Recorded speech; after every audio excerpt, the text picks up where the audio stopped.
All right, troops, welcome to the Action League. My name is Owen. Hello, Sean, J-Man, Charlie, and John. How are we? What's Good. happening?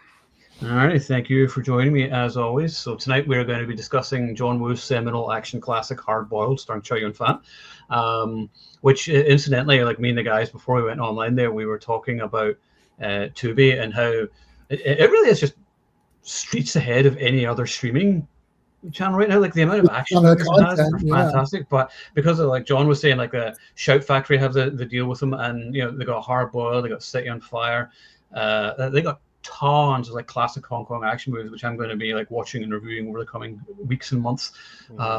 So and it's free. I love that it's free, and the ads aren't super annoying. No, it's like 2 or 3. Yeah. You're totally fine. So fuck it. Yeah, exactly. So I started watching a roundup earlier with Don Lee, and that's awesome so far. So I'm going to watch all those movies and cover them. So yeah. So if you're looking for a good action channel, Tubi, hey, Tubi, you should sponsor us. By the way, just putting that out there. Yeah. Yeah. Right. Yeah. We're good guys. we need a sponsor. So yeah, I would take Tubi. Yeah, Tubi. Come on. Yeah, come on. So Hard Boiled, starring Chow Yun-Fat. Now, I'm going to make a bold statement. But this is arguably the greatest action movie ever made. Like, just when I was watching it recently, I was like, this is still an incredible movie. I was every moment, and like that final like 45 minutes in the hospital, just with all the explosions and him jumping out the window with the building exploding behind him. I mean, it's fantastic. I mean, you got Chow Yun-Fat, who's arguably the coolest, most charismatic person that ever lived, apart from me. And no one looks cooler smoking than him, as we were just discussing. And it was like, no one will ever be as cool as Chow Yun-Fat smoking. And there's just so many moments of just absolute cool in this movie. Like, I love him sliding down the banisters, firing the guns. I mean, that's so awesome. I mean, this movie is responsible for, it's like the inspiration for so many movies. Like Adam said there, I'm gonna go, inspiring characters like Max Payne, The Matrix. I was like, yeah, there's like so many. Oh god, yeah. And then there's the sequel on the video game, Stranglehold. Yes. I've got that on Xbox 360, and it's actually awesome. And it really feels like it.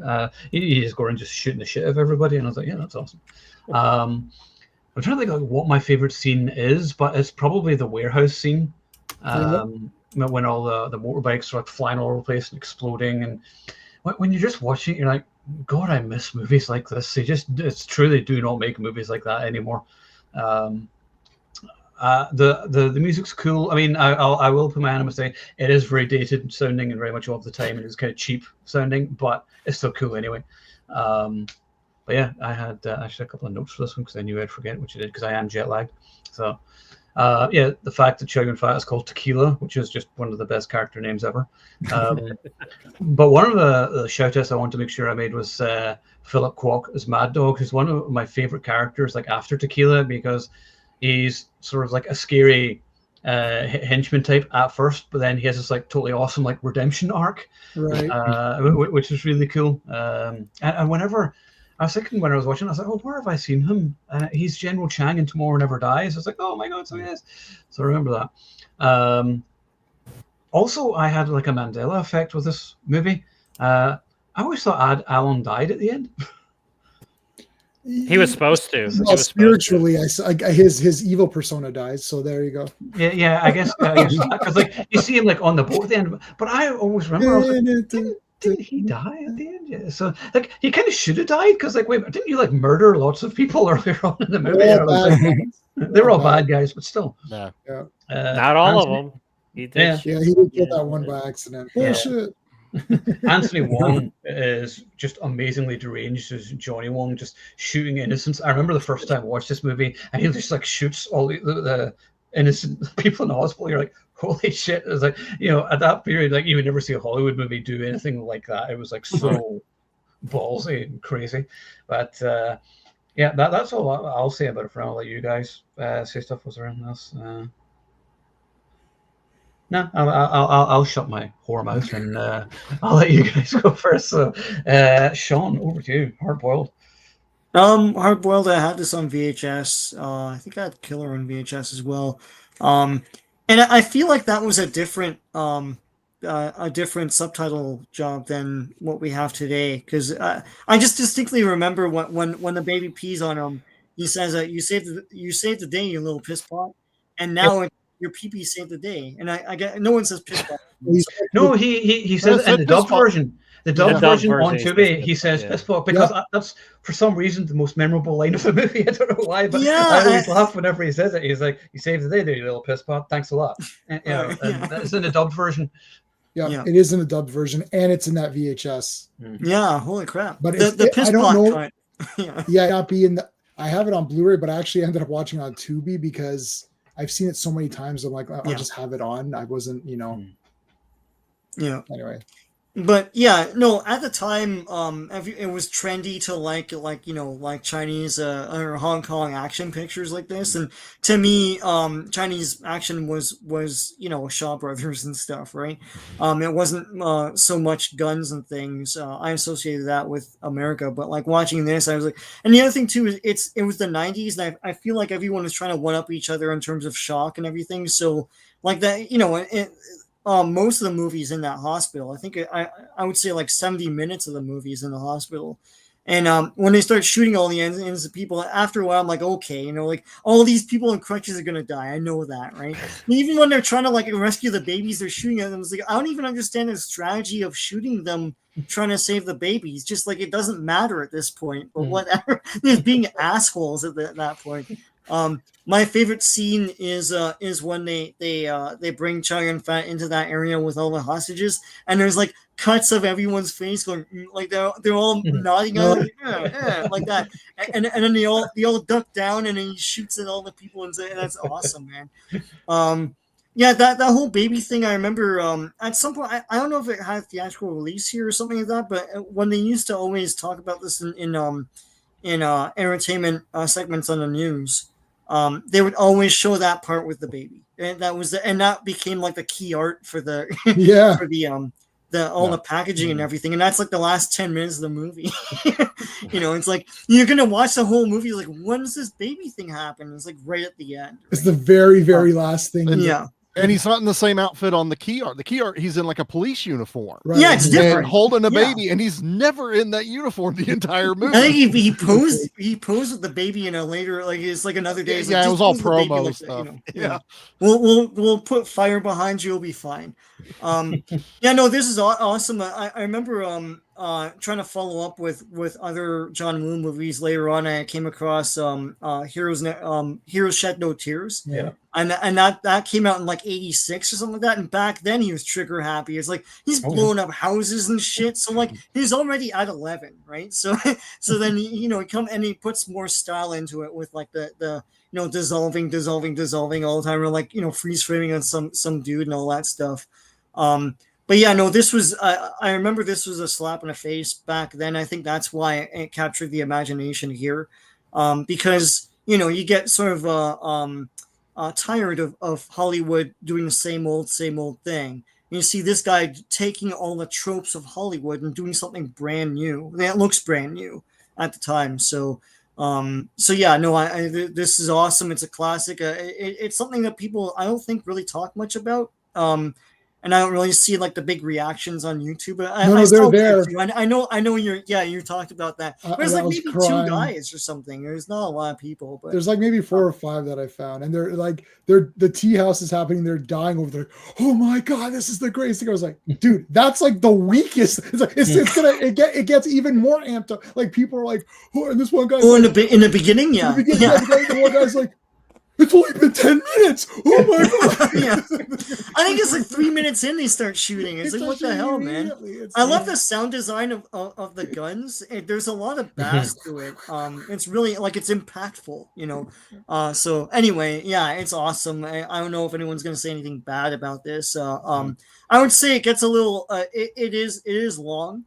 But I feel like I had a big satisfying meal at the end of it. It's like this is the action movie of action movies. You want to watch an action movie, it's this. Like there's a handful of them, right? So yeah. I mean, this is up there with Die Hard for me. Whenever people are like, in top 5 action movies of all time, this should be named. And if it's not, then don't call yourself an action fan, really, because I mean, it's a fantastic film.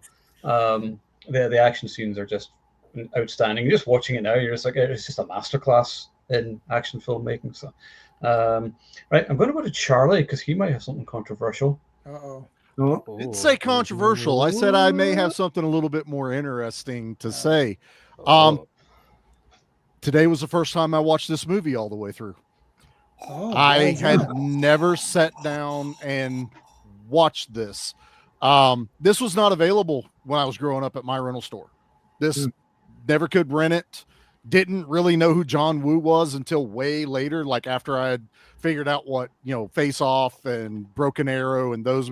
It was after then I realized, like, this guy did Hard Target. Like, I didn't know the director when I watched those movies. I just went, this movie's badass and I love it. And went through my 20s and my 30s, and I have seen some of the key points of this movie. I've seen like the tea house fight, most of the warehouse one, and a good chunk of the hospital. But I have never actually sat down and watched this movie from start to end. And goddamn, this movie's fucking awesome. I was blown away. Yeah. So I said not super controversial, but it was going to be odd that. And this movie's not really readily available unless you're ready to drop like $50-$60 to get a DVD or a Blu-ray. And then some of them were region locked, so you had to be careful which Blu-ray you ordered. And so I never sought it out. And then whenever we found out this was coming, to Shout Factory, getting it, and you picked it, I was like, finally, I can see this movie fully. Number one, it was beautiful. The Shout Factory rip of this on Tubi is probably damn near the 4K, at least up converted. Just seeing everything that I knew John Woo for, like from Face Off and Broken Arrow, that stylized, like seeing the two shootout between the not Chow Yun-Fat guy. I can't remember. Is it Alan? Is that character's name? So Alan and Mad Dog. Tony Alone. Going behind the pillars and not quite doing the back-to-back that we all know, from the Americanized ones, but you see the start of it. And then Chow Yun-Fat getting the double guns early in this movie. I was like, oh shit, he was doing this early on. And then they make a joke. One gun makes you Superman, two guns make you God. And I was like, yeah, this is, and he never reloads in this movie. I absolutely love that. That was my whole, as much as people bitch about that in movies, I loved it in this. I went, please don't ever fucking reload. I don't want to see you drop one clip and put another one in, Chow Yun-Fat. And he's the only one. Everyone else reloads, does weird shit. I don't know what my computer's trying to do right now, being stupid. But I love this. This was awesome to sit down and watch all the way through. I went Sean a little bit. It's a tad long. And the only thing I will say is I had no fucking idea what the storyline was till almost the end of the movie, where I went, oh wait, he's hiding all the weapons under the hospital. The hospital's a giant front/hostage situation for when he needs it. And that gas doesn't do shit that he let off into the basement, because no one died from the stupid gas that he let off into the basement. But this movie was badass. Like, I see every bit of John Woo in this. I also went, damn, I'm sure Jackie's watching it with me, and I was like, I'm pretty sure that's John Woo. And it's the guy talking to him in the bar in between certain shots. I actually enjoyed the hell out of that. Just listening to him and Chow Yun-Fat talk was a lot of fun. Yeah, I have zero complaints about this movie. I didn't think I would. I was glad I actually got to sit down and watch it fully and understand. And there's the start of one shot scenes. Like there's one where the camera doesn't cut when they're in the hospital scene. It's a wonder. Awesome. It's awesome. It also felt like a fucking video game. If you ever played the Area 51s or anything like that in the arcade, where bad guys would just jump up randomly and you'd shoot them and they'd fall. There were like half a dozen bad guys that would just jump up, he'd shoot it, and he'd fall through a window, just video game style the whole way. And I was here for it. I had so much fun watching this movie. No complaints. Badass. Love John Woo. And I could see the start of what he becomes later in America. So Yeah, that's my controversial take on this. Was Yeah. I had a blast It's watching not controversial at all. Okay. Yeah. Uh, I didn't want my card taken away because I knew about this movie and I had seen parts, but I was like, It's okay, Charlie. It's I'm okay. gonna, John, you didn't even see this in the theater, sir. So I we're did gonna- not see this in the theater. That's it. Yeah, it really did. I mean, that's the thing. Like, without John Woo, like, I don't think he gets enough respect even as a director. A lot of think Western audiences kind of sort of laugh at his movies or whatever, or the style or whatever. Oh, that's stupid or whatever. And you're like, no, you're stupid. It's called style. Look it up. Yeah. And you know the balletic violence and everything. And he says that he likes the action scenes to look like a ballet. You know, and it's just really, really cool. He adds a little bit of levity to it too. Like when Chow Yun-Fat gets all the flour, you know, blown on him in the tea house fight, and he walks out wearing it. It's an emotional scene because his partner just died, but he's fucking covered in flour, Three Stooges style when he walks out. And that was Chow's idea as well to do that. Yeah, it's just so much fun. This was a great movie. Yeah. Now, John or J-Man? Whichever. We're all gonna say the same shit. Everyone's gonna say something. All right, John, go ahead. I do have two personal stories that are really fun for this movie in different time periods, so mine will be longer. So all right, so John, you go ahead and. Listen, like, what can you say about John Woo? Like, yes, you just said he doesn't get respect. I don't think he gets any of the respect that he deserves. He basically redefined action. You know how we talk about like John Wick changed the face of action, or Bloodsport changed the face of John Woo changed the face of the whole entire genre. If you remember, like back in the day, like before John Woo movies became a thing, or before anybody knew about John Woo, like, shootouts were kind of boring, especially like if you go back at listen, I'm a Dirty Harry fan, but like if there's like if you watch a shootout in Dirty Harry, then you watch a shootout in Hard Boy, you're just like, yeah, that one. Yeah, Dirty Harry was more about gritty realism rather than style. Was. And that Yeah, sort of I get that too. But here's the thing: like, he changed the face in the sense that, like, a lot of times, like, movies would do like where the guy shoots and then the camera cuts and then you see the guy get hit. John Woo was like, no, screw that. It's all the same shot. So you got the guy shooting and the guy getting hit at the exact same time. Every death in a John Woo movie, especially in this one, is epic. Every time somebody dies, every time somebody gets shot, it's epic. They die magnificently. It's just like they're flying, they're flipping, and every time when bullets hit like walls in American movies, they make holes. Here, things explode. It's like dude, everywhere. So like, awesome. There's flashes of light. It's insane. Like what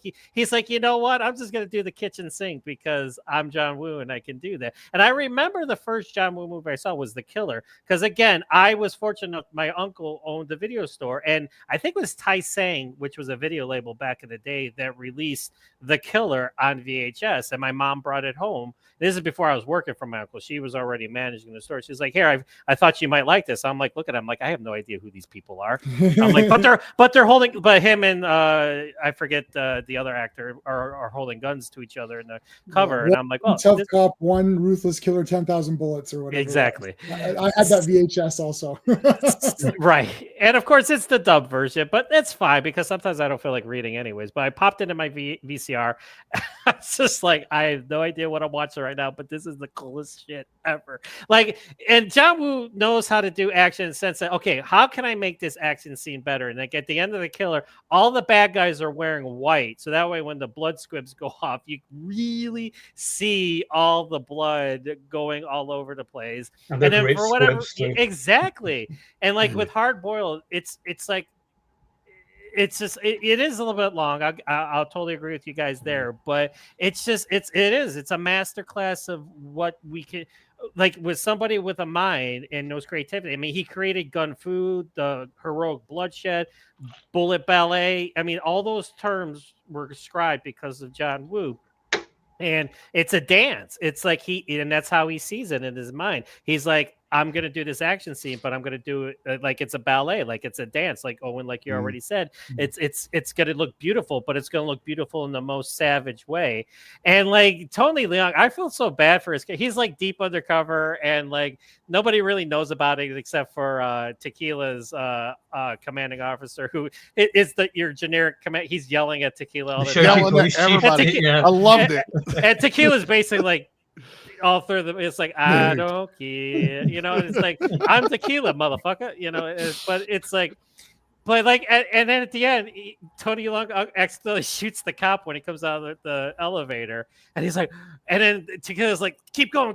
He's like, you have to do what you have to do. You have to shoot. And he's like, did I just kill a cop? He's like, yeah, you did. But let's keep moving. Yeah. But it's like, and then the babies, oh my God. And like, they asked them, John, why did you have the baby piss on the foot? He's like, well, babies always piss on me when I hold them. And I'm like, makes sense to me. It's like, that makes perfect sense. So like, yes, he jumps out of the building, but he's holding a baby in his arms while he's doing it. And it's if you think about it, it's the most insane thing ever, but it's the most insane thing ever in the best way possible. And like I said, I watched this last night, and I don't think I've seen it for the longest time. And I'm watching, I'm like, why have I not watched this more?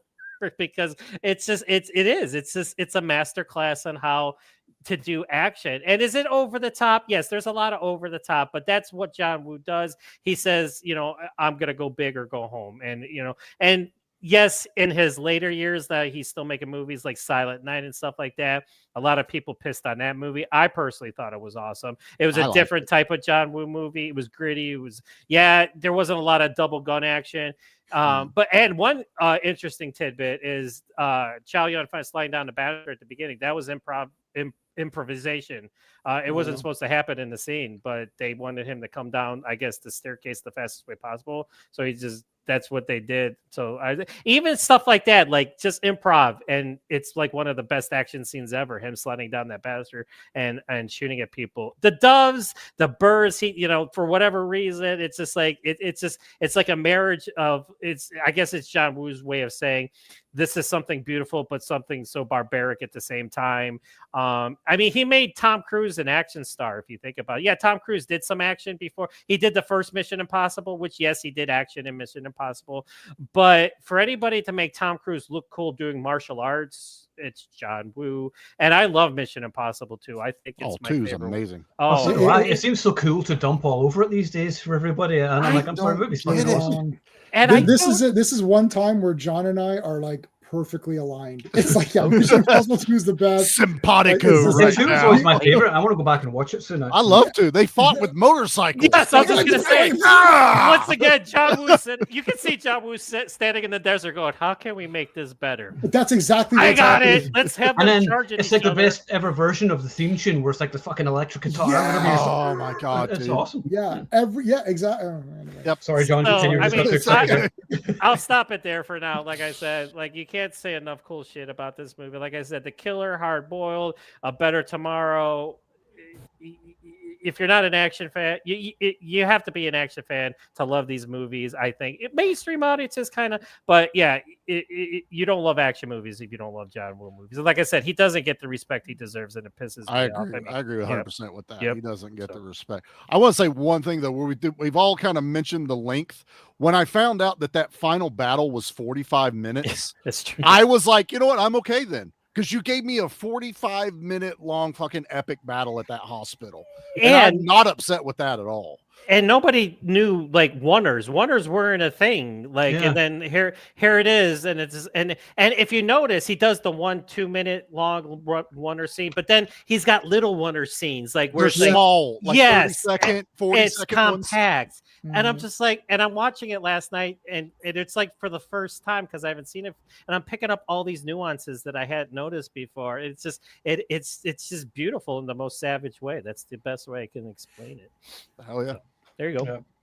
At some point, actually, because all the movies I think are on Paramount Plus now for Mission Impossible, including Final Reckoning, I think. So it might be time for us to do a ranking soon, which would be really hard. Oh Jesus! It's gonna be impossible. I just rewatched them all except for the last one. I'm waiting for like the super pack. I don't own it. I think I own part 4 on Blu-ray. I'm waiting for like you know, the 4K. I'm full waiting for final thing, the and then last I'll just one to buy come out. that, and then I'll watch them like proper. I just watched them this year. I don't know how many is there? 8 of them? How many is there? 7 or 8? There's 7, 8. 7? Yeah. Is it 7 now? Seven. Yeah. So I watched 6. I watched the Is 6th it? of them. Like, and I did. 8, I think, Oh, right? there's Oh, 8. there's 8. There's It's 8. 8. There's Actually, 8. yeah. Fallout was 6. Yeah. Yeah. Okay, 6. so I did like Saturday, Sunday, like part 1, part 2. Next weekend, part 3, part 4. Like I did it like that. Like my wife and I sat down because she loves them too. It's one of the action things that we both super enjoy. We watch them. I don't even know how I'm going to rank it. I'm going to say, Yeah, there do I. other than that, I don't know. Well, I know what you're Fallout. going to have. Mission Well, Impossible 3 is 3 the without worst one, of course. That's obvious. Yeah. Yeah. My wife's like, can we remove that one from the rotation? It's a I said nothing. You guys, I'm not influencing anyone. I Right. sat there and watched the movie, and she's like, "Oh, I didn't like this one that much." I was like, "Okay." Oh, I'm not interesting. saying anything. I said nothing, and then when it was all over, she's like, when we redo these, can we can skip 3, right?" I was like, I said, "That's J.J. Abrams." She's like, "Oh, that's the person you don't like." I'm like, "Yep." Jar Abrams. And now There you you don't go. like him, yeah. But his You don't career's like been him over either. since She since doesn't he. like him either. Yeah, I mean, his career's been over. He hasn't directed anything since Rise of Skywalker, and I was like, think finally, everyone I think- finally understands, but it's too late. He Yeah. destroyed Yeah. like how many franchises? Like Exactly, Too late, yeah. Jay. Too late. anything with star in it. Yeah. Yeah.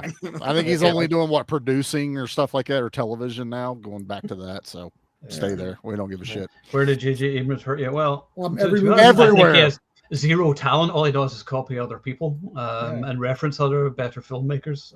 And then doesn't have an idea, and it's like a mystery box. Like, Yeah, and then- it doesn't know how to do endings at all.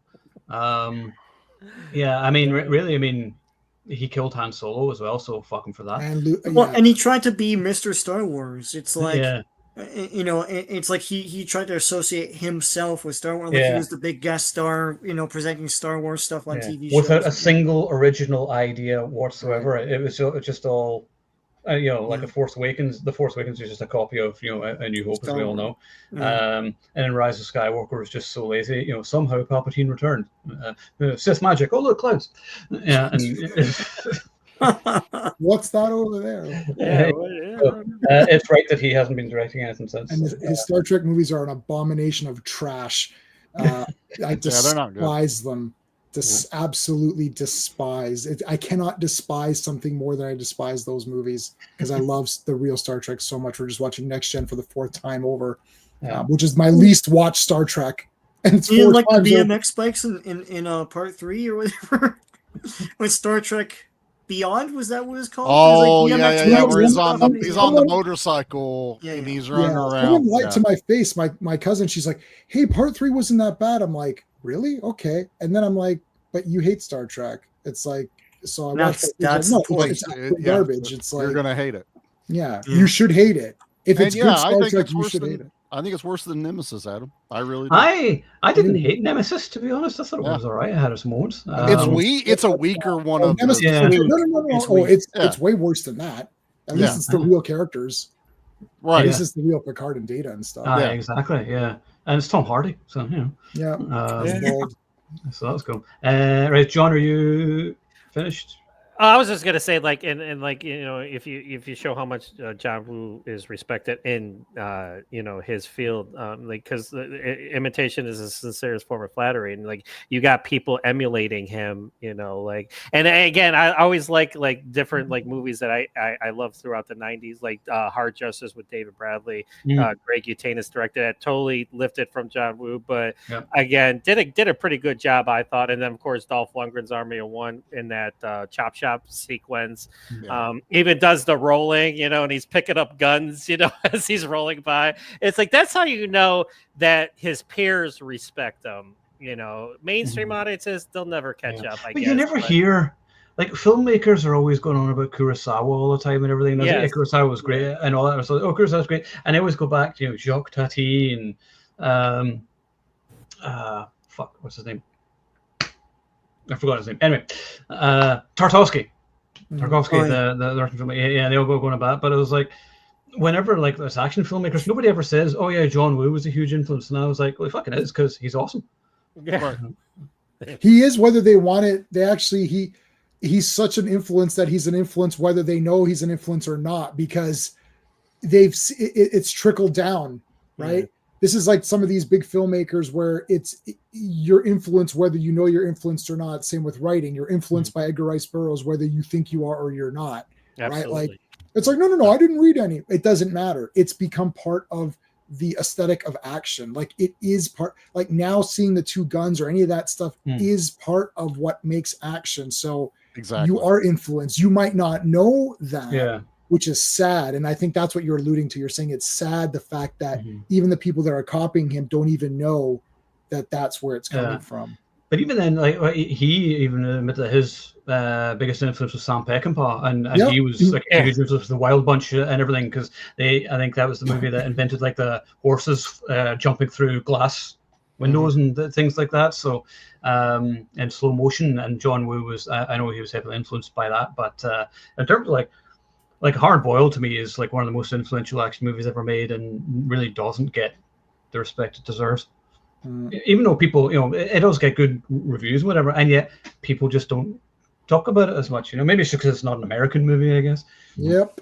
Well, it's like I was saying, like it happened to me. It wasn't readily available like everything else was. It and wasn't. That's sad. I mean, because I don't like when I was growing, like I was, because I'm older than you are, but it's like, and I got those on VHS, so I'm like, I'm kind of bummed that you weren't able to experience those. Like, well, I mean, when you realize how rural I live, it's lucky we even got multiple places to go rent movies, but they're not going to go for the foreign imports. Right. That was where it was always lacking. You want to watch martial arts? It was Jean-Claude Van Damme. Right. So I didn't get the older stuff, and also there's no internet. I can't go, I like this John Woo, where can I find all his other movies? Yeah, it's very because if you go to your rental person place, they're going to be like, I don't know what was in this box of this that I got 50 movies in, and it could be dramas and comedies and everything, wherever they got their distributor from. So they're not getting the placard or the VHS that goes, check out John Woo and all his other movies,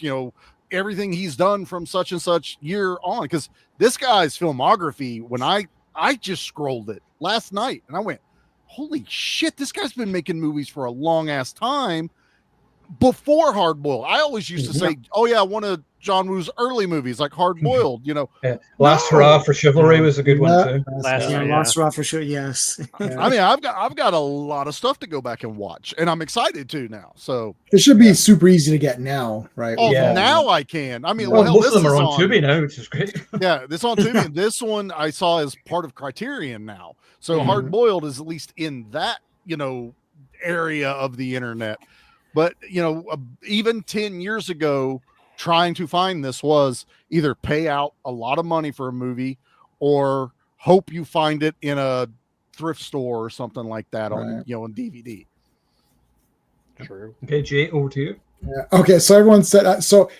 I agree with everybody's assessment. This is the best. If you're talking about just the action sequences, then this is the best action movie that I have personally ever seen.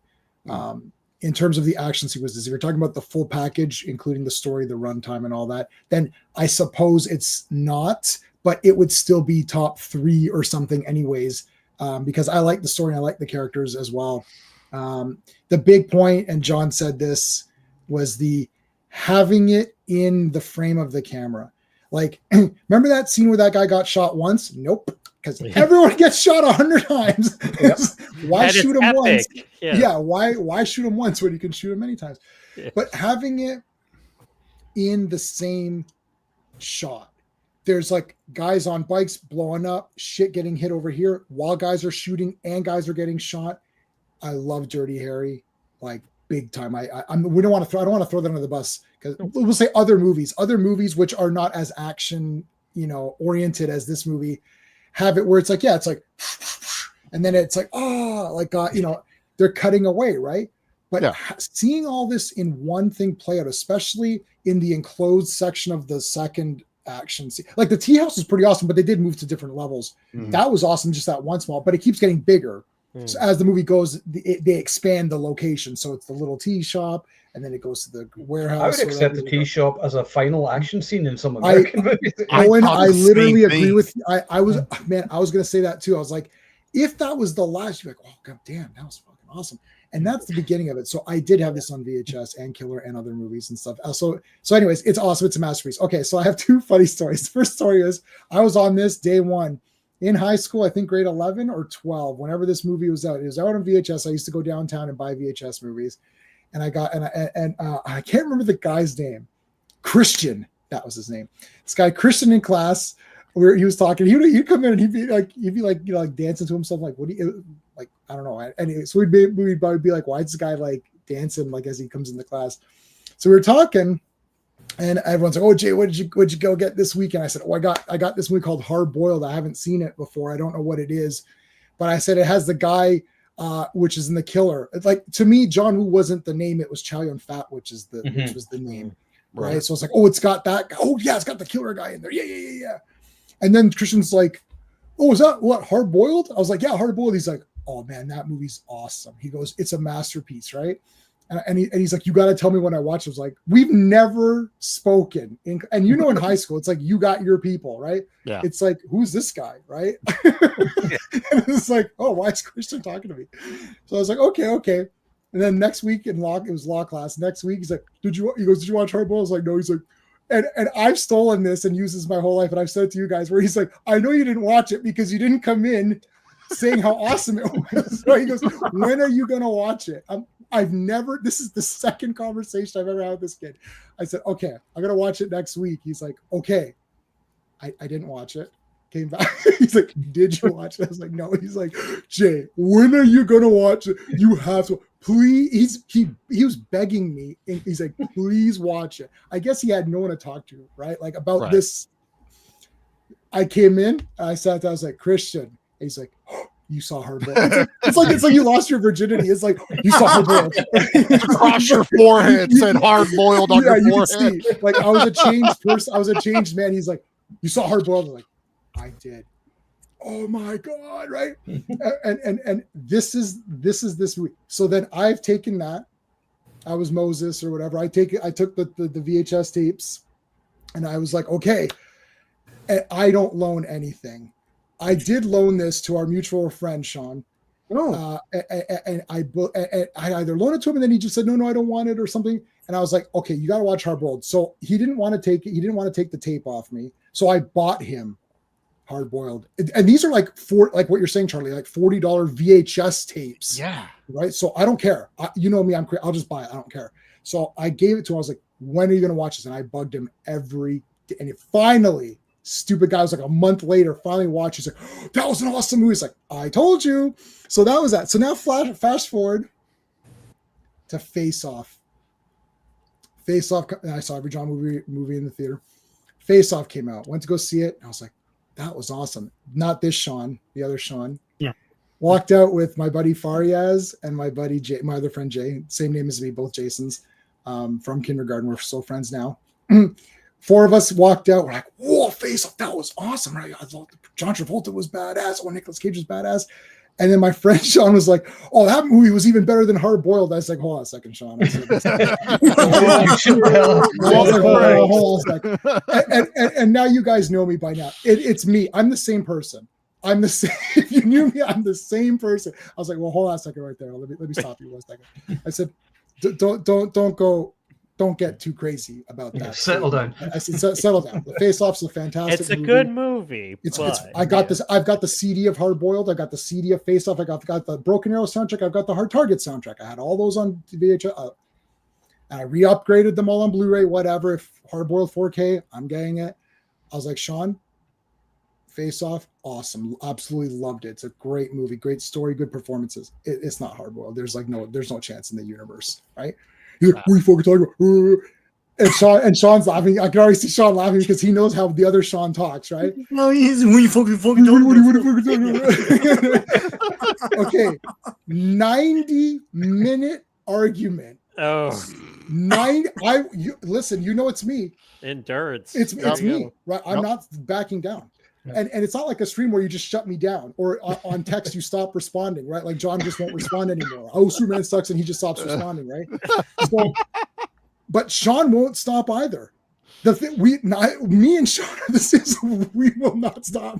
So then you try to recruit the other 2 guys. I was like, Jay Farias, you've seen Hard Boiled. Is this guy insane right now? Like, what are you saying? They're like, we're not getting involved. I was like, now you're pissing me off because Don't be cowards. it's like, you need to get involved in this. And then later they privately said, yeah, Hard Boiled's way better. I don't know why Sean was so being crazy that day. So it's just like, it was 9 the entire drive over downtown. We were dropping off guys. Sean and I, he dropped me off last. He's supposed to drop me off, and then Jay, he dropped me off last to continue the argument. So he drove out of his way to drop the other guy off first, just so we could continue the argument. 90. I was like, Sean, we just been arguing for 90 minutes, and you know I'm right, dude. Come on. I said I appealed to his sanity at the very end. I was like, dude. The thing is, you can literally win the argument in one scene. With one scene, face off at the beginning in the shootout in the airport, having a great scene until you see the strings pull stuntman back, and that's still in it. You don't see any strings in Hard Boiled. You do in Face Off. Fuck off. Right. No, I didn't. Now at that time, I don't think I would have noticed the strings. Yeah. I don't even remember them. I'd have to watch it. And pay attention. Oh, they're there. There? I'll notice. They're there. And a couple of times actually. Yeah. And then they're just the obvious stuntmen as well at various points. Yeah. As well. He suffers from like that recency bias that's been going on now for a while, where Prey is the best Predator movie, or whatever. Life is better than Christopher Reeve movies. Sure, this new Superman movie it's like this new movie's not even better than Man of Steel. So it's like, stop it. Anyways, all of these things, it's like, this is just this recency thing. This is the best or whatever. I was like, guys, no. So I appealed to him at the very end. I said, Sean, close your eyes, man. Think about Hard Boiled. Like, it's crazy. It's like 40 minutes of guns at the end. Like, what are you talking about? He's like, oh, I don't know. And then like a couple of weeks later, he's like, yeah, rewatch Hard Boiled. That's like way better. I'm like, Sean, you're gonna kill me. 90 minutes of my life gone, sir. Gone. I did enjoy that 90 minutes, though. I have to admit, I really enjoyed that. So back then, J-Man gets like 10 minutes max out of most of us, and we're like, okay, fine, whatever, like, whatever. We're beaten down, like whatever. No, Sean will not win. No, Sean. This Sean knows. Thank you. Yeah, Sean knows that the other Sean, he's the Terminator. He can't be bargained with. He can't be reasoned with. He will not. He will not stop. And I'm the T-1000. He's the T. Like, I'm just like the better version. This is a juggernaut and a blob situation. One's unstoppable, one's unmovable, and we're just gonna see what happens at the end of this. But like a month later, you're like, and another thing. It's like, right. Okay, here we go again. We'll still go with another 90 minutes. But what's funny is that now whenever I watch Face Off, I'm like, my memory of Face Off is like, it's not as good as Hard Boiled. And it's like, because it's like my mom went to go see Face Off, and then she came back. She's like, Jace, she calls me Jace. She's like, Jace, I saw Face Off. That was great. I was like, it's not as good as Hard Boiled. Right. It's like, why? She's like, you didn't like Face Off. I was like, no, I really liked Face Off. Like, damn it, now this thing's in my head. See, I like Face Off, but I don't love Face Off, and I've never loved it. I don't think I could ever get over just the ridiculousness of the concept. And like Nicolas Cage was just so over the top, and he was just so Nick. We all love Nick Cage, but I thought Broken Arrow was better than Face Off. Actually, I also think Hard Target's better than Broken Arrow. Oh, Hard Target's my favorite. Hard Target is his. That's not even a questionable statement there, J-Man. We're all going to guess what? Guess which two people had an argument on that movie? I don't know. I don't even argue with people who would say that. I bet get the fuck out of my house. We walked out of Broken Arrow. The other Sean and me walked out of Broken Arrow. He's like, man, I think that was better than Hard Target. I'm like, Sean, you're crazy. That one didn't take that long. I said, it's Van Damme with the mullet. Are you effing crazy or what? That one's easy to win. That was easy. And he's like, I was like, it's Van Damme. He removed his trench coat and it was his leg. Unholstered his leg. His leg. He unholstered his leg. You should have heard it click when he did. Lance Henriksen. Right. Hey, the gun pops back. Yes. Yes. He's got the same gun. Got the gun. Yeah. He's got that was gun. awesome to see. And the I Come in Peace gun pops up in this thing.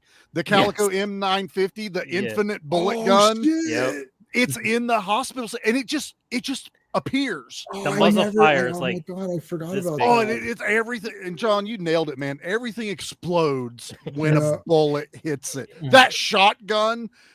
it took out people on opposite sides of the rooms Right. in one shot. That's how good the shotgun was with Chow Yun-Fat shooting it. It was so awesome. But I read that it was 100,000 rounds of blank ammo that they went through in this movie. It has a kill count of 307.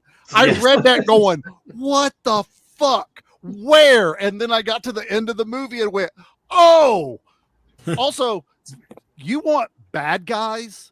Watch this movie They're because pieces of garbage. they are garbage. They are shooting anyone, everyone In a They hospital. in a hospital.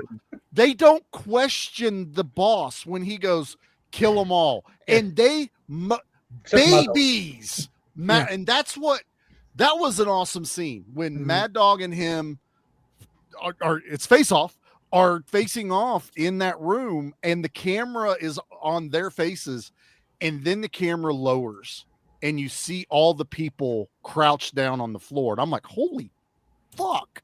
And the way they slowly put their guns down, John Woo visually blocking his shots and creating this world is amazing.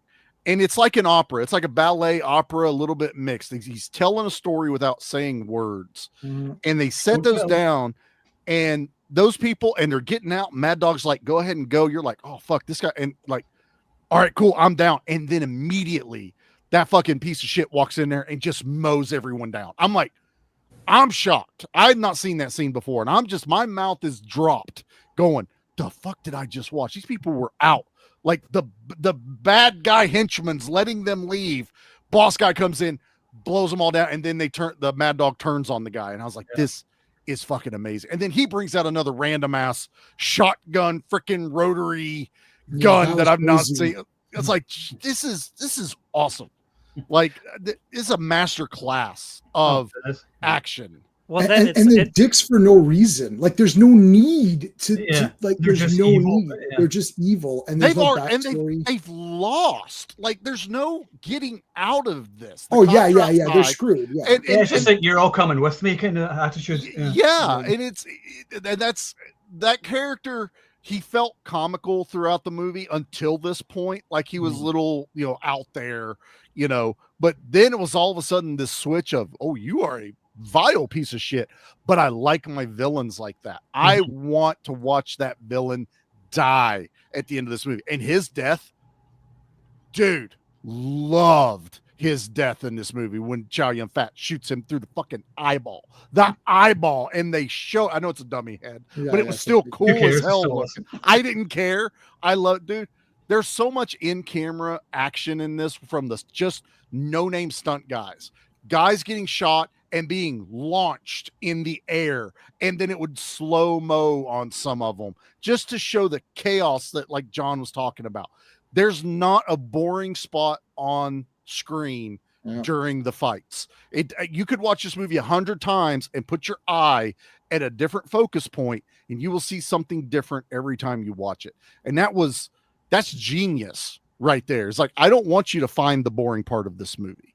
I want no matter where you look to be right in your face. Dialogue, that's probably my one small gripe about this movie, is it's a little clunky, but it's translated, so I never really. I always give it that little bit of it's a translation type thing, and it doesn't translate exactly to what they were probably saying. But there's also some scenes that even without translation, I was kind of laughing, like, this is a little ridiculous, but I'm having a ball watching him talking about killing that cop. Yeah, you didn't kill him. No, he's fine. No, I wasn't a cop. You're totally fine. Yeah. Go, I killed a cop once. Oh yeah, I heard about that. Yeah, it was this thing. Did I kill a cop? You sure as fuck did. Now let's go do shit. Yeah, but that entire sequence, they're in one room shooting everybody. They go up an elevator and then they start shooting more people. It's still going from that one camera take. Still talking about. Also, if you look real close when they get in the elevator, a dead body rolls because it was laying in the elevator door, and you see the person roll their body out of the way so that the doors get closed because it doesn't cut. Because I was like, did somebody just fucking move? And I backed up, and you see this body poof, roll out of the way, and the doors closed. He's dead from before. So he's dead from before, but they were like, "You're in the way. roll. It was the wind. I also love, we haven't mentioned this yet. I think one of the most ingenious parts is the messages through the sending flowers and working out the code with the singing. Yeah. I just thought that was such a cool idea. Just a way of telling the story. Putting the rose in her pocket, I really, cool. really liked. Yeah. I thought, because you see it happen and you're like, well, that was kind of weird. you It's do also cut kind of odd too whenever he does that. But I'm like, and then later when she pulls it out, it's like, you've had it on you the whole time. You could have emptied this place 20 minutes ago and we'd have been in a better position, but you just found it. I liked her. I thought she was pretty badass. When she shoots that dude after he slaps the shit out of her, like she's pointing a gun at him. He's like, and she's just like why would you slap, even if it's a girl, like a lady, like she's holding a fucking gun on you and he slaps her. It's like, if I'm gonna get shot, I'm gonna pimp slap you first. Right? right. And she shot him a couple times too. Was it just one shot or was it a couple times? Oh, it was a bunch of times. She allowed him. Yeah, it's like them 3 times. Nobody gets shot just once. It's like nobody gets shot. Like, even the Anthony Wong, when you're talking about him getting shot in the head, he shoots him in the head and then he shoots him again when he goes down to the ground. It's he walks up to him. I think the shot to the eye pretty much covered that base. But I think you nailed it. No one gets shot just once unless, I mean, even our heroes. Well, Chow Yun-Fat in the John Woo movie. Yeah. Chow Yun got shot one time, but that's to show he's not Superman. Right. Basically, that's the whole reason he got that shot. But Alan got shot multiple times. He got a whole shotgun blast down his back. I was like, my God, that was insane. And he's still going around kicking ass the rest of the movie. He shot himself. But why did he shoot himself in the gut? It's like, if I was going to shoot myself to like distract so that way he could, I would have been like, but like you could have seriously, I mean, not saying that you can't die from there too, because it can hit some or do something, but it's like gut shots are pretty much 99%. I think he wanted to die, and then he probably did. I think that was the thing. He's like, I've lived long enough. He's like, damn it, I'm still alive. I guess I'm gonna go sailing. I read that forgive himself or whatever. John Woo intended for him to die. That was his plan. Yeah. And the studio and even Chow Yun-Fat was like, no, he needs to live. We need this hero moment at the end. And even he fought it so much, even though he agreed to it. That's why the ending is a little, if you think about it, it's a little ambiguous. That it could be him. Have you ever seen I know you're gonna say like he's dead and it's just like he's in heaven now, thinking like this is not really real or whatever. Just the memory of him is alive. No, but he's like bandaged up. I don't think he'd be bandaged up. There's a movie at the end of it that all the bad guy, they're gangsters, but they're all on a boat and they all say boat drinks at the end. And they're dead. They're in heaven on this boat. It's got Garcia. Andy Garcia in it. Things to do in Denver when you're dead. Things to do in Denver when you're dead. Scott, my buddy Nick was in that, and he was talking about that whole ending scene that they're basically dead. And that's the end of the movie. And he always said boat drinks to everybody whenever you met him. But that's how I felt. I took this ending. He's on the sailboat. He's all in white. They say the thing where he's like, I'll just go to Antarctica. It's like, that's a random ass place to say you would just run away to. But I took it. It's kind of like Chow Yun's fat way of like, yeah, he's dead. It may look like this is like the studio thinks I kept him alive, but he's actually dead. Yeah, that makes sense. Yeah, with Gary saying, I agree. I'm so sick and tired of the sympathetic villain. And the sympathetic villain is fine occasionally, but people have kind of forgotten how to do like a really good bad guy, so to speak. They're scared to do it. I think they're like, they're offending somebody because somebody like, I'm offended because this is offensive to such and such or whatever. Right. Well, it's like in that scene you were talking, Charlie, did you mention it, like where he mowed down like the innocent people after Mad Dog lets him go. Mad Dog let him go. But did you hear what Anthony Wong says after that? He's like, why did you do that? He's like, I'll kill anybody that gets in my way. I'm like, the guy's on crutches. Just give him a second to get out of the way. So you can get out of your way. He's like on crutches. The fact that his arsenal's in the hospital. Yeah. This was all planned. That was the big reveal for me, because I was trying to find the underlying story, because it's pretty much just gangs against gangs. And then Chow Yun-Fat and this undercover cop finding out who each other are and then teaming up unwillingly for the first part. But I was like, what is the big, what's the end game here? What's the goal? And then they end up in that secret room in the morgue. And I'm just like, the fuck is going on? Like, what is happening? And then they finally drop the info of, oh yeah, they built this thing under this hospital. They're looking at blueprints or something. Yeah. And they built this entire fortress under there. And then you see all the weapons. And I was like, oh. And then it's like, oh, he has built-in hostages. His contingency plan, if he ever finds out, or anyone finds out, we'll just blow it all the fuck up. They'll, who gives? He even drops a line of, next time I'll put it under a police. Yeah. I was like, damn. Yeah. Well, even when they used to have a somewhat sympathetic villain, there would be another villain who was bad. Like, it wouldn't be the only villain is a sympathetic one. Like, there would always be, like Mad Dog was like, well, he showed a little bit of, like honor at the end there. It's more honor than sympathy, I think. I like how you said that. Yeah, it's a little bit he's at the like, very I'm end. badass. I don't need to kill innocent people. It's Right, like, I'm going to that's kill somebody who's worthy. Yeah, I can kill someone who's going to be a challenge to me. Yeah. Even the way they shot that was great, because they both land and they're pointing, and then the way the camera is, it's like this. So you don't see, you're like, why are they not shooting? You see And then nothing. And then they cut, and then it pans. You're like, oh my God, there's a shit ton of people right there. And then they're just like, slowly, okay, put it down. He's like, go. And then they're just waiting for, it's like a quick draw, waiting for that last guy to move. And then thing comes in, boom. And then even Mad Dog is waving them on. So it's not just yeah. Mad Dog actually is the one who Mad Dog waves them on. And you're talking about the guy that was going to go, he tried to kill, he does kill that guy in the hospital, Fox, whatever his name was. Foxy. Foxy. Cuts his throat, blood spray up on the wall. This guy's a piece of shit. This guy's also been shot like 200 times in this movie, and he's still going in this thing. When your name is Mad Dog, you are invincible. It's like Mad Dog in the Raid is also the same. I was just going to say that. Yeah, dude, I love Mad Dog in the Raid. That guy's badass. They're tiny. They're not like big guys by any stretch of the imagination, but they're like ferocious Wolverines. It's like, when he gets that fight in the John Wick, was it part 3 where he's one of the twins? Mad Dog does. Oh, dude, that's insane.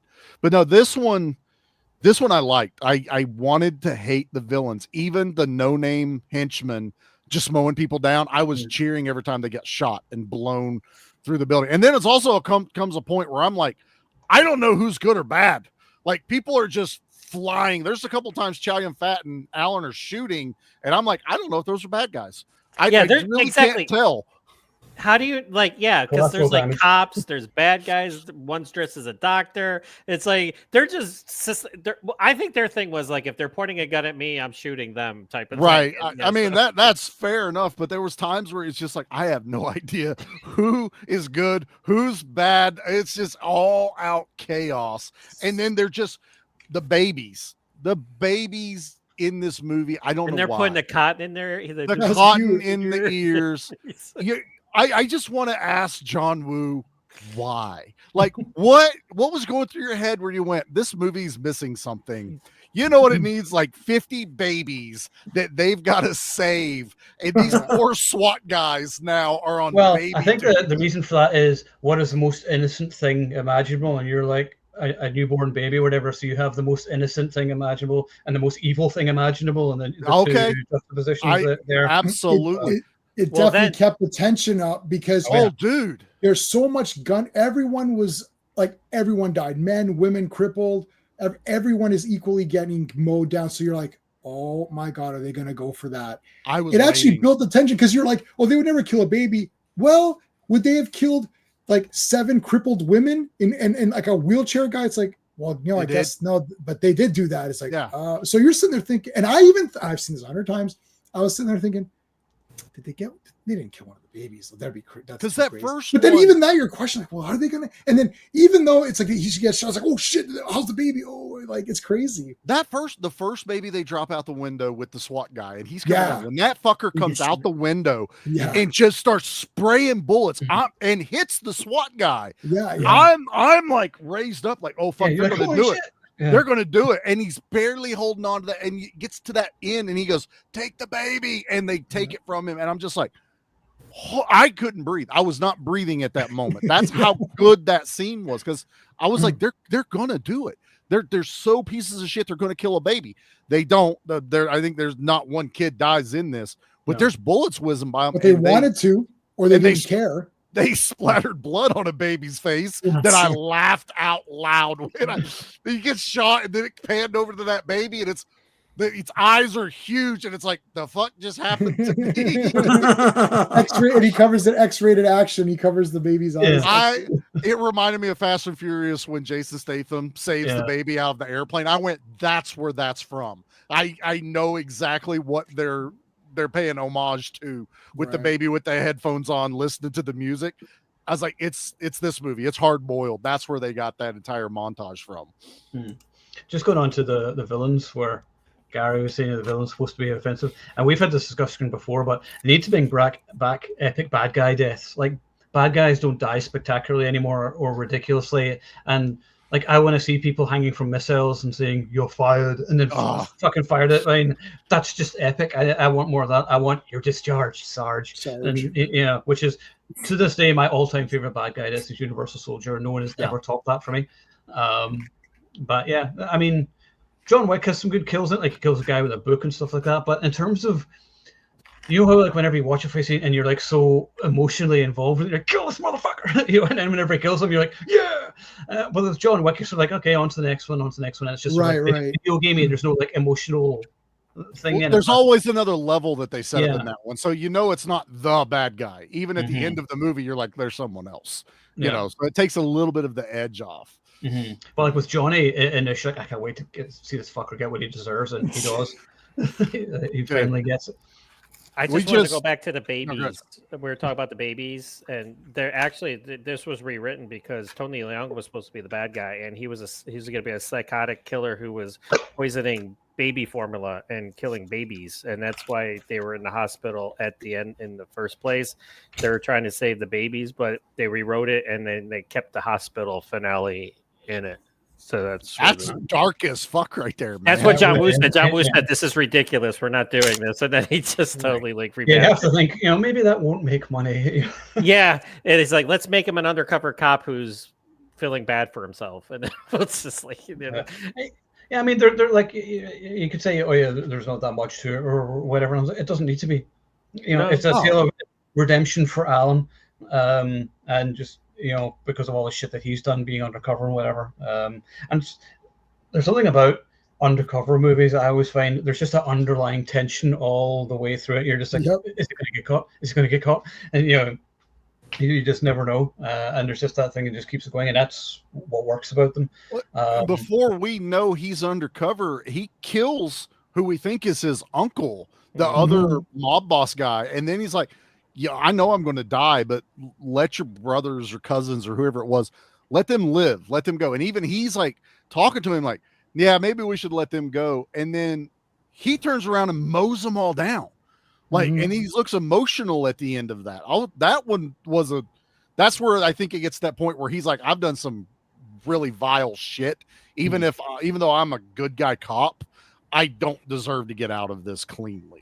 It kind of leads more to the ending where he probably should have died. We're thinking back when they first the two guns to the heads, and then click, and then he doesn't shoot him. That's the first where you're like, okay, well, what the hell's going on? There was that little bit, that was weird. He looked weird when he mowed those guys down. That he had a weird expression on his face, like, okay, he looks like he's not that happy. But then you're thinking, well, they were his kind of guys too, so But then, when he doesn't kill Chow Yun-Fat, it's like, oh, he didn't kill him. And Mad Dog didn't see.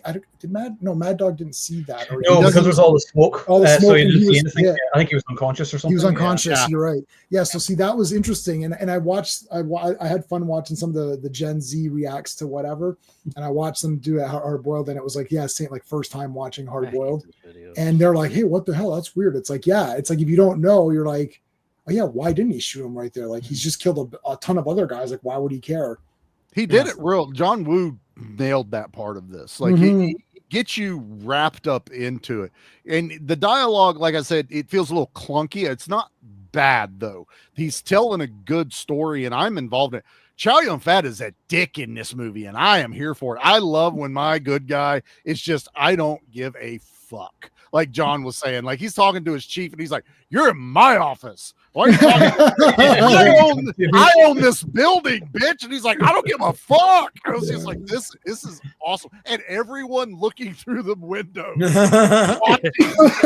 Like eating popcorn. They're like, oh, yeah. Exactly. Well, his partner got killed. Okay, his partner has been shot 47 times, and he's like, "Okay, are you good?" He's like, "Yeah, I'm good." It's like, no, stay back. It's like, no, I'm good. No, you're not good. You're pretty fucking far from okay. Yeah, this entire side of you is bloody. He kicks him too, doesn't he? Like he's on the other side of the door and he kicks him away. Yeah. But when he walked, I love that when he walked in the beginning, he's like, holy shit. Like, he walked into like a rain of bullets. It was just, and I love the flip, the big money shot when he was like, and he jumps on the table. And it's like it's going through his table. It's like rolling. Yes. And he falls like right there perfectly. You're like, what? I remember as a kid, we're like, this is the first 10 minutes. I can't believe how awesome this is. Like, me and my buddy were like, I can't believe this is the greatest movie ever. It's just like, just that. And then just, because you're like, oh, you should have brought me for questions. Like, whatever. And that it's guy's a piece of shit. Just shoot him in the face. Or Camera. you got Chow Yun-Fat leaping over a flaming bike coming towards him. Like, that is badass. He's like, I could just jump over it, or I could leap and fire my shotgun as I go over it. It's like, yeah, That's maybe my favorite moment of the film. Actually, I love that. I love scenes like that. yeah, because There's it's two like of those, right? Like John Woo because the gives next you guy more. jumps. He's like, I could do this, but this is so much better. It's Mhm. like it's like that's why I read that they reshot the scene of Chow Yun-Fat running with the explosions because the first time the explosions were happening too far behind him, and then they redid it, and John Woo's actually the one pushing the button, and it's getting closer and closer to Chow Yun-Fat, and they got done with it, and Chow Yun-Fat got done, and he looks up and he goes, "Did we get it?" And they went, "Yeah." And he goes, "That motherfucker."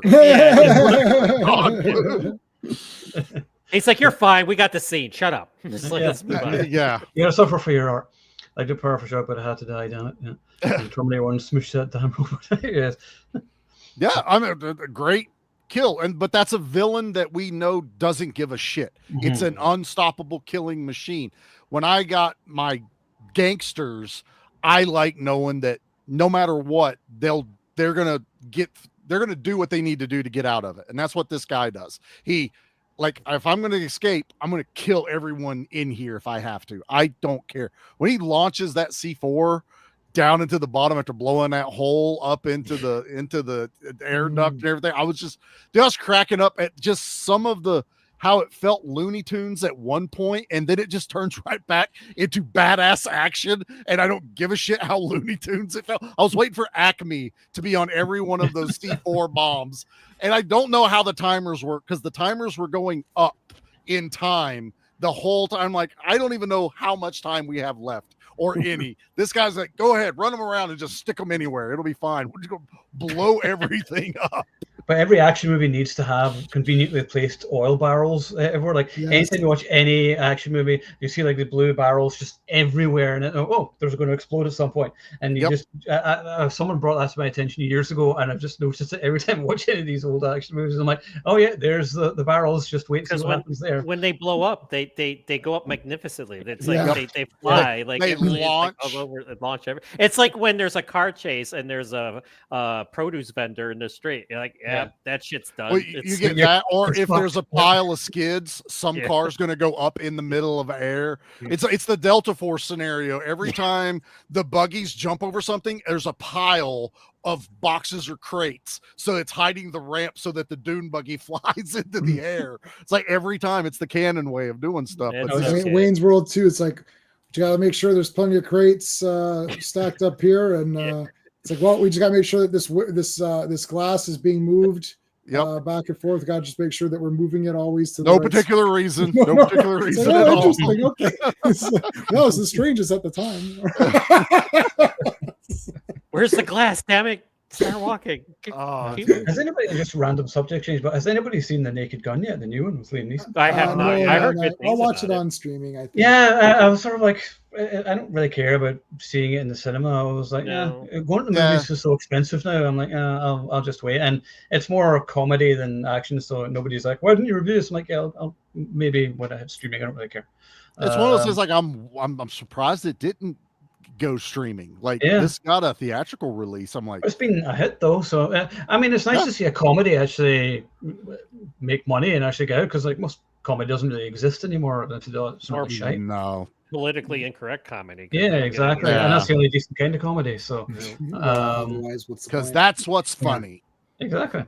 So next week, is it Rolling Vengeance we're doing, and we're doing Heat the week after? Yeah, We're doing Rolling Vengeance next. Yes, Rolling Because Vengeance. I just got Heat on 4K, and I'm off. I'm on vacation that entire week. I'm still going to come to the stream, but because of my vacation, I can watch a 3-hour 4K movie properly. Versus like enjoy it. like I just watched Rolling Vengeance right now before starting the stream. I'd never seen it before. Oh really? That movie gets me so fucking stressed. I was watching it earlier. I was super stressed. And I was just like, I hate these fucking guys so much. Right? I was incredibly stressed, and I had a stressful day today. That makes it worse. And I thought, let me sit down and watch this because this is a cool movie with the big truck and all that. And I was like, I didn't know what it was. Literally while it started, I was like, wait a minute. And I actually paused it. I never do this, but I had to. I had to stop it because I was so annoyed. I was so annoyed. No, I paused it. I'm like, I'm going to read on Wikipedia. I was like, this is a revenge. I was like, oh man. I was like, well, I've already started it. Let's just finish it off. And I was so angry. And I was like, I can't wait to see all these people die. I love it. Anyway, to be continued next week. Talking about it. What are you doing? I'm not saying shit. So then Heat, and then the week after will be Firewalker, just because I randomly watched it on the plane yesterday. So, I swear to God, you guys make me laugh so much because I'm always at work and I can't respond, but I can look at my phone real quick and I always get your note. And like you guys, I'm like, I have no fucking idea what we're watching for next week. I'm like, I'm trying to go through it and I'm like, what are we talking about? And It was supposed to, well, Charlie thought it was Rolling Vengeance, but I thought it was Heat. But then I said, can we swap it? Because it was going to be Heat initially, and then once you said that, I said that's fine. So so Rolling Vengeance is next week. So Rolling Vengeance is next week, and then Heat the week after, and then Firewalker the week after that, and then we'll worry about what's next. I'm writing it on my calendar as he just said it right there. I'll write Firewalker as well. Yeah, I have Rolling Vengeance. Heat, I can't believe I've actually remained awake tonight because like I'm so jet lagged. I nearly fell asleep at work today. Oh, there's Brennan. Hey, Brennan. What's up, Brennan? Hey. What's going on? Just in time for the end. What's up with you? Anybody have any cool streams or anything coming up? We're doing. I actually have something to talk about that's pretty cool. Before I got on this with you guys, I have I just talked to William Kaufman for Osiris and Linz Edwards, who plays Nash in the movie, and that was a great fucking conversation. It was like, so that's pretty cool. I was supposed to speak with William, and but we were like texting back and forth, and then it didn't happen. So I was like, the movie's out now. So I harassed them, I guess, because I asked him before, and he said yes, but then it didn't work out, and I was like, so I texted him 2 days ago, and I was like, hey, and it was like, so I'm too busy with like my day job and everything else. So I was like, you have a window of opportunity, and now I'm too busy again. So it's like, it's all right, maybe for the next one, whatever. What do you got? You usually do a good cool one on a Sunday. We're doing Green Night. Green Night. On Sunday. Yeah. So Charlie will be first time watching it. I don't know, Sean, if you're coming or not, because Sean's watched it, and we did a stream on it before. But we actually did a stream on it when it first came out because I got really pumped up for it. But I'm rereading the poem. I've got a couple of different translations. I'm reading the Tolkien. What's the kid's name? Christopher Tolkien. Christopher Tolkien. Yeah. So he did a translation of the poem. Sir Gawain. Sir Gawain and the Good Night. Yeah. So I've got that translation as well. Plus I actually have the movie translation, which is just a translation of the poem, not the movie translated. But anyway, so I got that one too. So that's what we're doing. I'm going in blind, so I'm so excited because Owen and Ed, I had them over. Yeah, we loved it. I usually try to watch. We try to watch cooler things. And I thought, well, I wasn't sure. Like Green Night, it's like, I think it's really neat, but it's definitely not the typical thing that you would watch at my place. Like we'd watch, like fun movies or whatever, like some of these weird Italian. I've still got to come over to yours to watch. Was it Dead Alive or something? Like I remember. Oh my god! I just did a Dead Alive stream a couple of weeks ago on this guy's horror channel, and he had never seen it before. And he's like, "This is literally." I said, "What do you think about what gory means?" He's like, "Well, I thought this was pretty gory." He's like, "Yeah, no." Yeah. We'll show you gore. Yeah, Dead Alive unrated. He's like, this is like the hard boiled. Dead Alive is the hard boiled of gore. Of gore. Yeah, like the word gore didn't exist until Dead Alive came out. That's the way you have to look at it. Yeah, like the last 40 minutes of hard boiled of the gunfire is the last 35 minutes or whatever. Like, I mean, 15, 20 minutes, I think, is the last. That's that, but they're even leading up to that. It's gross leading up to that. Is that the one where they have the lawnmower type thing? Yes, the law. Yeah, okay, yeah. And the unrated version, he goes for a second pass. In the original version, fair enough. You see, I haven't seen it at all, so like I definitely. It's an experience, let me tell you. Peter Jackson, man, it's awesome. Yeah, right. Absolutely. Where the hell is he now? Anyway, like he just produces Rich. stuff. I'm like, I like it. Yeah. Rich. I don't have to do shit. Yeah, right. He's like, I could just fuck around. I think that making the Hobbit movies kind of did him in a bit because there was a lot of stress in there, and and he wasn't even supposed to direct it. It was supposed to be Guillermo del Toro, so I think there was all kinds of hassle there, or whatever. But I thought he was a great director. I'd like to see him do more stuff. Go back to doing some horror. He's done. Yeah. I wish he'd get back to his roots, man, because he's a great horror director. I don't know if you realize this, but the beginning of Dead Alive takes place on Skull Island. It does. People miss that. It says Skull Island, and people miss that a lot. It's right there. It's canon in the Monsterverse. Then. It's canon. It's canon. It is. Yeah. Well, then he made King Kong or whatever, right? Yeah, so you could tell King he was Kong. a guy from the beginning. Yeah. So anyway. Oh, nice. So so next week, Rolling Vengeance, where a guy uses a monster truck to take revenge after some pieces of shit attack his family. Oh god, those pieces of shit. Anyway, so we'll get into that next week. Charlie's dream come true. Oh, I love this movie, guys. Oh, I do too. Oh, this should be a fun chat anyway. So so remember, if you are watching, you are the action lead, and we'll see you next week.